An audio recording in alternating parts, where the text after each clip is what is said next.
chest last exercise dumbbell fly incline रे मारंतु कि flat रे मारंतु दिरा जा बुझेगा एक्सरसाइज आउ एटा होय आइसोलेट मूवमेंट आने के ओजन मारियो चेष्टा करिबे 10 जण गुरु 6 टा पिला हमर एक्सरसाइज टा प्राय तो भूल होय जाय काहे ताके प्रेस जेमिति सेमि जगह फ्लाई मारियो चेष्टा करंती बेसी वेट धर देबे ओजन कोनी बेंड करे ना एटा होय isolate single joint movement single बोले आमर कोन यूज हो खाली शोल्डर टा यूज हो आमर कहणी आउ कच्ची दिरेटा फिक्स रहयो खाली शोल्डर रो दूर दियो शोल्डर टू आगु आसीबो आसंतु देखिबा एक्सरसाइज टा केमिति करा जाय फास्ट डंबल दिरा धरिबे धरिकी आपण कंफर्टेबल बसिबे वेट सबले आंठी पाखरे रखिबे रहिला परे डंबल धरिकी सोइबे सोइकी अंटा घंटा ला छाती आरंभ एडा आपन स्टैटिक पोजीशन एडा होची स्टैटिक आनिबे एडा होची एंडिंग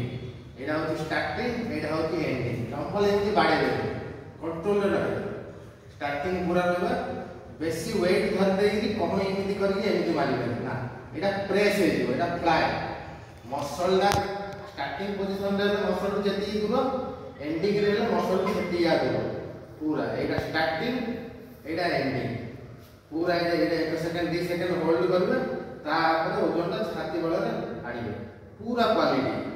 कोहणी ने सीधा करिबेनी कि बंका करे मारिला वाले बंका नथु आनलो करे सीधा करथे बंका करथे आनले सीधा कर ना जेमिति हेछि पूरा जेमिति हेछि एडा स्टार्टिंग एडा एंडिंग एडा स्टार्टिंग एडा एंडिंग पिला माने कोन भूल करिवे एडा ओजन धर देबे ओजन धरि कि प्रेस हे जिवो ना प्रेस सेडा कंपाउंड मूवमेंट ताहेले ओजन मारिले हबो एडा आइसोलेट मूवमेंट ओजन मारिले हबो आ जहां हम प्रेस मारते चेस्ट रो थिकनेस बढ़िया पे आ जहां ले हम फ्लाई मारते उड़थिरा बसे आकारटा लंबा करे पे चेस्ट रो ओजन न मारि करी कम क्वालिटी भलो मारिले चेस्ट भलो डेवलप हबो अरे